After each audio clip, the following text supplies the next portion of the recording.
নমস্কার, আমি ডক্টর অভিক ঘোষ। আজকে আমরা আবারও গলব্লাডার স্টোন নিয়ে কথা বলবো। আমার কাছে পেশেন্ট এসেছিলেন আজ থেকে মাত্র 4 মাস আগে। পেশেন্ট কিন্তু অনেকদিন ধরে ভুগে তারপরে আমার কাছে আসেন। তখন গলব্লাডারের মধ্যে অ্যাবাউট 5 মিলিমিটার একটা হোয়াইট একটা স্টোন ছিল।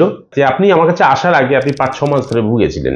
কি কি সমস্যা ছিল আপনার? আমার সমস্যা ছিল ওই বাসি পেটে, বেশি সমস্যা হলো ঢেকর উঠতো। ঢেকর উঠে তারপর জল খাতাম, জল খাওয়ার সাথে সাথে বমি উঠে যেত। দুপুরবেলা অ্যাসিডিটি কিরকম থাকতো, বিকেলে অ্যাসিডিটি কি কষ্ট হতো? ওই তো যেরকম ওই তিথল দিয়ে যা খাতাম তাই অ্যাসিডে যেত, গ্যাস হয়ে যেত।